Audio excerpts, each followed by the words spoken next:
Horror कहानियां थी। रहस्यमयी गर्भ। 60 वर्ष की उर्मिला शहर के बाहरी हिस्से में अपने छोटे से घर में अकेली रहा करती थी। एक रात शहर में बहुत जोर का तूफान आया। जोर जोर से हवाएं और आंधी तूफान के साथ तेज बारिश होने लगी। उन आवाजों को सुनकर कोई भी घबरा जाता, लेकिन उर्मिला घर के सारे खिड़की दरवाजे बंद कर गहरी नींद में सो रही थी। रात के लगभग 12 बजे होंगे कि किसी ने उर्मिला के घर का दरवाजा खटखटाया। दरवाजे के खटखटाने की आवाज सुनकर उर्मिला की नींद खुलती है। आखिर इतनी रात को कौन आया होगा? उर्मिला जाकर दरवाजा खोलती है तो सामने लगभग 26 साल की बेहद सुंदर लड़की को खड़ा देख हैरान रह जाती है। कौन हो बेटा, और इतनी रात को इतने भयंकर तूफान में कहाँ भटक रही हो? चाची, आपने मुझे पहचाना नहीं? मैं आपकी दूर की रिश्तेदार शालिनी। अरे हाँ, बचपन में तुझे देखा था। इतनी जवान हो गई है, कैसे पहचान में आती? लेकिन तू यहाँ क्या कर रही है, और वो भी ऐसी अंधेरी तूफान भरी रात में? उर्मिला की बात सुनते ही शालिनी की आंखों से आंसू बहने लगे। वो फूट फूट कर रोने लगी। ये देखकर उर्मिला को कुछ समझ में नहीं आया और उसने शालिनी का हाथ पकड़कर घर के अंदर आने के लिए कहा। जैसे ही शालिनी घर के अंदर रोशनी में आई, उर्मिला की नजर उसके पेट की तरफ गई, जिसे देखकर ये साफ पता चल रहा था कि वो प्रेग्नेंट है। अरे, तू तो पेट से है। ऐसी हालत में इतने भयंकर तूफान में आधी रात को बाहर भटक रही है। आखिर बात क्या है बेटा, मुझे सब कुछ साफ साफ बता। क्या बताऊं चाची, ये सब जिसकी वजह से हुआ है उसके बारे में बताने में भी मुझे शर्म आती है। मैंने घर वालों की मर्जी के खिलाफ जाकर एक लड़के से शादी कर ली थी, पर वो शादी के 1 महीने बाद ही मुझे छोड़कर चला गया। छोड़कर चला गया का क्या मतलब? क्या उसके साथ कोई हादसा हो गया? नहीं, उसे कोई दूसरी लड़की पसंद आ गई और मेरी प्रेगनेंसी की खबर सुनते ही उसने मुझे बेसहारा छोड़ दिया। उसके बाद मैं अपने घर गई, लेकिन माँ पापा ने मुझे घर में कदम तक नहीं रखने दिया। तभी मुझे आपकी याद आई। कोई बात नहीं, कोई बात नहीं, तुमने यहाँ आकर अच्छा ही किया। एक काम करो, तुम आराम करो। वैसे भी ऐसी हालत में इतना घूमना फिरना और इस तरह आधी रात को बाहर भटकना ठीक नहीं होता। प्रेग्नेंट औरत को आधी रात को घर से बाहर नहीं निकलना चाहिए। बुरी आत्माएं उस पर अपना असर दिखा सकती है। और इतना कहकर उर्मिला ने शालिनी को एक दूसरे कमरे में जाकर आराम करने के लिए कहा। लेकिन जैसे ही शालिनी अपने कमरे में जाने लगी, अचानक से उर्मिला ने उसे रोक लिया। एक बात बताओ बेटा, तुम्हारा कौन सा महीना चल रहा है? पेट देखकर तो लगता है कि लगभग 6 महीने पूरे हो गए होंगे। उर्मिला की बात सुनकर शालिनी के होठों पर मुस्कुराहट आ गई। चाची जी, अभी सिर्फ 1 ही महीना हुआ है। शालिनी की बात सुन उर्मिला दंग रह गई। उसे समझ में नहीं आ रहा था कि प्रेगनेंसी के पहले ही महीने में शालिनी की हालत ऐसी क्यों थी। लेकिन फिर उसने बात को नजरअंदाज कर शालिनी को आराम करने के लिए कहा और खुद भी कमरे में जाकर सो गई। अभी कुछ ही घंटे बीते थे कि अचानक से एक बच्चे के बड़े ही अजीबोगरीब बेढंगे तरीके से रोने की आवाजें उर्मिला के घर में गूंजने लगी। उन आवाजों को सुनकर उर्मिला की नींद फिर से खुलती है। ये अचानक बच्चे के रोने की आवाज कहां से आने लगी? उसने उठकर चारों तरफ देखा, पर वहां उसे कोई नजर नहीं आया। उर्मिला घबराते हुए शालिनी के कमरे में गई तो वहां उसे कमरे की दीवार पर एक बेहद खौफनाक साया नजर आया, जिसे देखकर उर्मिला बुरी तरह से घबरा गई। आखिर ये सब क्या हो रहा है? शालिनी, शालिनी उठो! उसने जोर जोर से आवाज देकर शालिनी को जगाने की कोशिश की, लेकिन ऐसा लग रहा था जैसे उसकी आवाज शालिनी तक पहुंच ही नहीं रही थी। कमरे की दीवार पर एक बहुत बड़ा और बेहद डरावने दिखने वाले इंसान का साया और एक बच्चे के अजीबोगरीब ढंग से रोने और चीखने की आवाजें अब उर्मिला को ज्यादा डराने लगी थी। उर्मिला को शालिनी की चिंता सताने लगी और उसने पूरी ताकत के साथ चीखकर शालिनी को आवाज लगाई, शालिनी! तभी अचानक सब कुछ एकदम पहले जैसा हो जाता है और उर्मिला की आवाज सुनकर शालिनी की नींद खुलती है। क्या हुआ चाची, आप इतनी तेज क्यों चिल्ला रही हैं? अब ठीक तो है ना? अभी अभी मैंने तुम्हारे कमरे में कुछ अजीब सा देखा। तुम ठीक हो ना शालिनी? मुझे यहाँ एक बच्चे के रोने की आवाज़ें आ रही थी। लगता है आपको मेरी कुछ ज़्यादा ही चिंता हो गई है। आपने मेरी प्रेगनेंसी के बारे में कुछ ज़्यादा ही सोच लिया होगा। मैं एकदम ठीक हूँ, आप आराम से सो जाइए। इतना कहकर शालिनी ने उर्मिला को फिर से अपने कमरे में जाने के लिए कहा और खुद भी जाकर सो गई। पर अब उर्मिला की आंखों से नींद गायब हो चुकी थी। अगली सुबह जब शालिनी उठी तो वो सीधा उर्मिला के पास आई। गुड मॉर्निंग चाची। तभी अचानक उर्मिला की नजर शालिनी के पेट पर पड़ती है, जिस पर नीले रंग से एक अजीब सी आकृति नजर आ रही थी। शालिनी, ये तुम्हारे पेट को क्या हुआ? मैंने इतनी औरतों को देखा है, ऐसा तो किसी के साथ नहीं होता। शालिनी ने जैसे ही अपने पेट की तरफ देखा तो उसे वहां कुछ भी नजर नहीं आया। चाची कुछ भी तो नहीं है, सब कुछ एकदम नॉर्मल है। आपको क्या अजीब लग रहा है?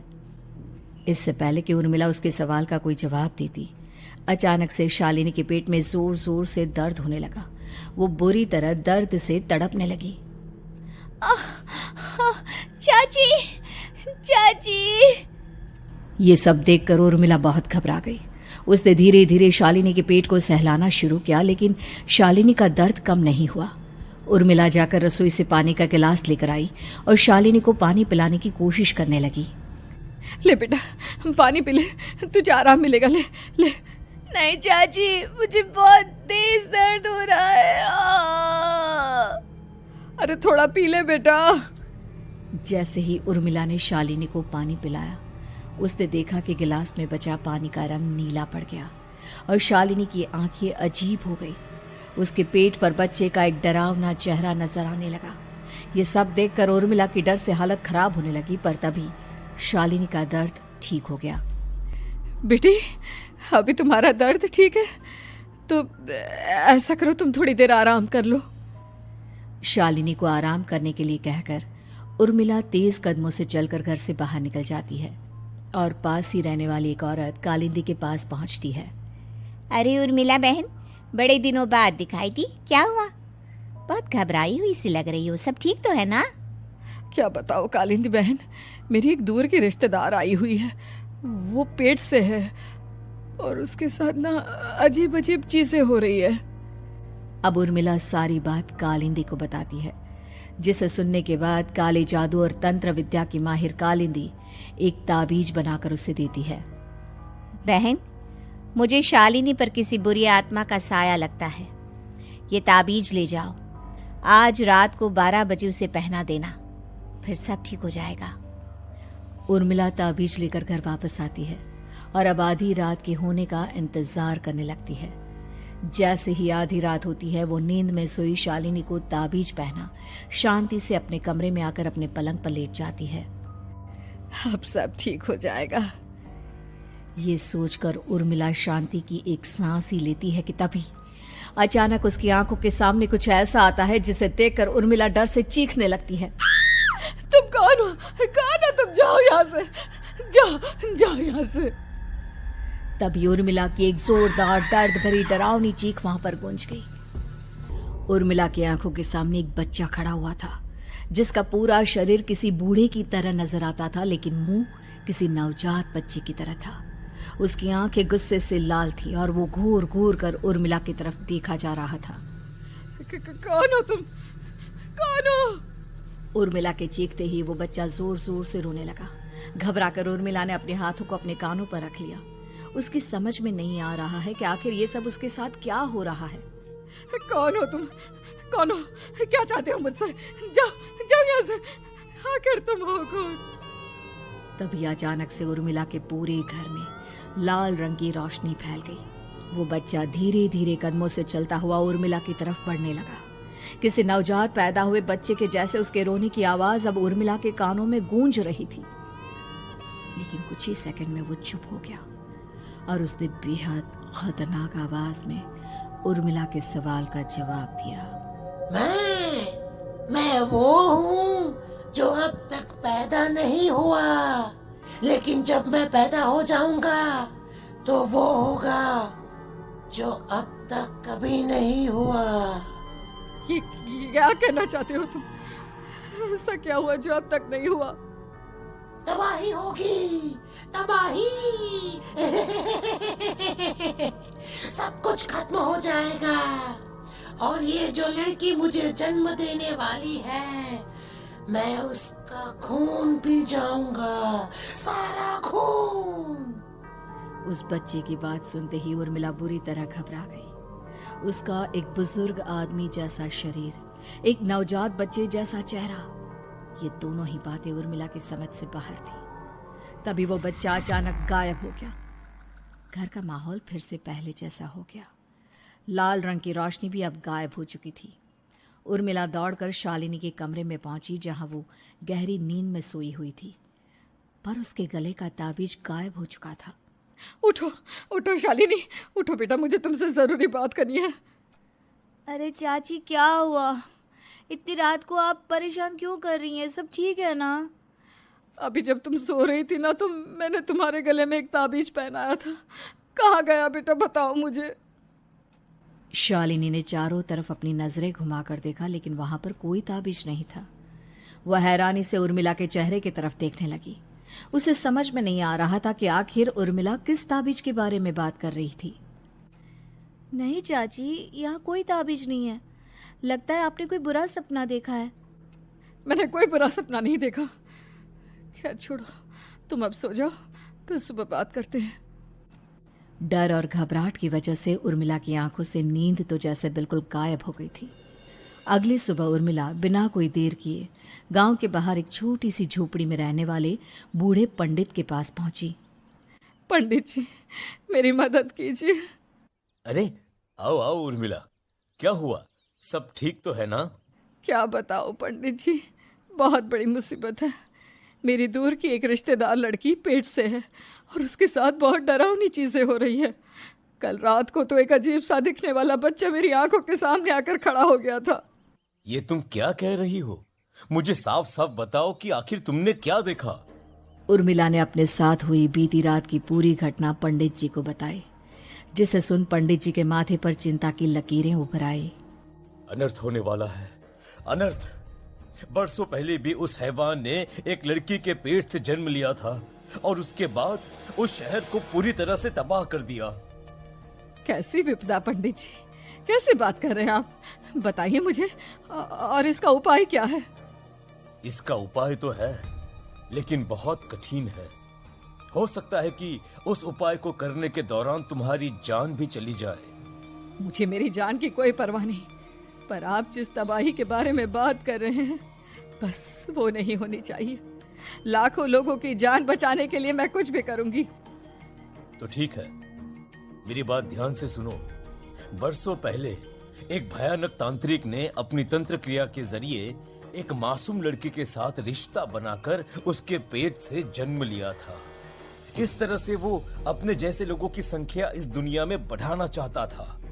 आपके कहने का मतलब है कि शालिनी के पेट से भी उस शैतान को जन्म लेना है, इसलिए उसने उसके साथ ये सब किया है। ठीक पहचाना तुमने। अब मैं तुम्हें एक ऐसा सिंदूर दूंगा जिसे तुम्हें ले जाकर उस लड़की के पेट पर लगाना होगा। क्या ऐसा करने से सब कुछ ठीक हो जाएगा? नहीं उर्मिला, ये सब इतना आसान नहीं।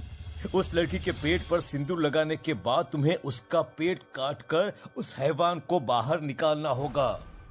नहीं पंडित जी, मैं ये सब नहीं कर सकती। मैं भला एक जिंदा लड़की के पेट को अपने हाथों से कैसे काट सकती हूँ? अगर तुमने ऐसा नहीं किया तो कुछ ही दिनों में वो हैवान उस लड़की के शरीर से जन्म लेगा और उसके शरीर के सारे खून को पीकर अपनी ताकत को बढ़ाएगा। उसके बाद वो धीरे धीरे इस पूरे शहर को तबाह कर देगा। यहाँ पर कोई जिंदा नहीं बचेगा। लेकिन अगर मैं उसके पेट को काट दूंगी तो क्या वो जिंदा बच पाएगी? अगर शालिनी को कुछ हो गया तो, अगर उसकी मृत्यु हो गई तो? ऐसा कुछ नहीं होगा उर्मिला, तुम्हें अपने मन को पक्का करके ये काम करना ही होगा। सिंदूर लेने के बाद उर्मिला झोपड़ी से बाहर निकलने ही वाली थी कि तभी पंडित जी ने उसे पीछे से आवाज देकर रोका। उर्मिला, उस लड़की का पेट काटकर हैवान को बाहर निकालना ही काफी नहीं होगा। तुम्हें ध्यान रखना होगा कि ये सब करते हुए उस बच्चे का जो आधा बूढ़े का शरीर है उस पर सिंदूर की एक बूंद भी ना लगने पाए, क्योंकि अगर ऐसा हुआ तो वो तुम्हें और बाकी सबको कच्चा खा जाएगा। पंडित जी की बात सुन उर्मिला की आंखें फटी रह गई और उसके शरीर में डर की लहर दौड़ गई। फिर भी उसने हिम्मत की। ठीक है पंडित जी, मैं पूरी कोशिश करूंगी कि मैं उस हैवान को वहीं के वहीं खत्म कर पाऊं। इसके बाद उर्मिला तेज कदमों के साथ घर वापस आती है। दिन बीतता है, रात का अंधेरा छाने लगता है। शालिनी खाना खाकर सोने चली जाती है और उर्मिला लगातार उसके गहरी नींद में सो जाने का इंतजार करने लगती है, जिसके बाद उर्मिला दबे कदमों से शालिनी के कमरे में पहुंच गई। मुझे ये करना ही होगा। अब उर्मिला ने धीरे धीरे शालिनी के पेट पर पंडित जी का दिया सिंदूर लगाना शुरू किया। उर्मिला के हाथ बुरी तरह से कांप रहे थे। उसके एक हाथ में चाकू था जिससे वो पेट काटने वाली थी। उर्मिला ने एक नज़र शालिनी के चेहरे की तरफ देखा और फिर डरते हुए उसके पेट पर चाकू चलाना शुरू किया। कमाल है, मैं इसका पेट काट रही हूँ और ये आराम से सो रही है। इसे दर्द नहीं हो रहा क्या? तभी अचानक उर्मिला के कानों में बच्चे की रोने की आवाज सुनाई देने लगी। उसने घबराकर चारों तरफ देखा पर वहां पर कोई नहीं था, बस रोने की आवाज लगातार आ रही थी। उर्मिला बिना रुके लगातार शालिनी के पेट को काटती रही। उसे इस बात का भी ध्यान रखना था कि सिंदूर बच्चे के बूढ़े आदमी वाली शरीर के हिस्से पर ना लगे। कुछ ही देर में वो हैवानी बच्चा उर्मिला के हाथों में था। उसने बड़ी ही सावधानी से उस बच्चे को बाहर निकाला और पंडित जी के कहे अनुसार उसे घर से दूर जलाने के लिए ले गई। पर तभी उसके सामने वही बूढ़े शरीर और बच्चे के चेहरे वाला बच्चा आ गया। अपनी गोद में और सामने भी बच्चे को देखकर उर्मिला हैरान रह गई। मुझे मारोगी? मुझे इतनी हिम्मत कैसे आ गई तुम्हारी? तुम पैदा नहीं हुए हो और मुझे पता है जब तक तुम्हारा जन्म नहीं हो जाता तो मुझे कुछ नहीं कर सकते। इतना बोलते ही उर्मिला तुरंत उस बच्चे को घास के ढेर पर फेंक कर उसमें आग लगा देती है, जिसके तुरंत बाद वो बूढ़े आदमी के शरीर और बच्चे के चेहरे वाला अजीब तांत्रिक का भूत भी वहां से गायब हो जाता है। कुछ देर बाद उर्मिला घर पहुंचती है तो वो ये देखकर हैरान रह जाती है कि शालिनी का पेट अपने आप जुड़ चुका था। शुक्र है भगवान का और उन पंडित जी का, अब सब ठीक हो जाएगा। सुबह शालिनी सोकर उठती है तो अपना पेट देख पूरी तरह घबरा जाती है। चाची, चाची ये सब क्या हो गया? मेरा पेट अचानक कम कैसे हो गया? मेरा बच्चा कहाँ गया चाची? बेटी, वो बच्चा नहीं, एक खतरनाक तांत्रिक था जो तुम्हारे कोख से जन्म लेकर सबको मार देना चाहता था। वो पैदा होते ही तुम्हारी जान भी ले लेता, इसलिए मैंने पंडित जी के बताए उपाय से उसका खात्मा कर दिया है। अब सब ठीक है।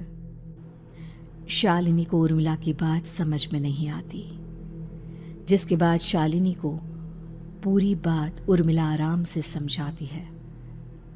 अब वो दोनों ही भगवान का शुक्र अदा करती हैं और एक साथ रहने लगती हैं।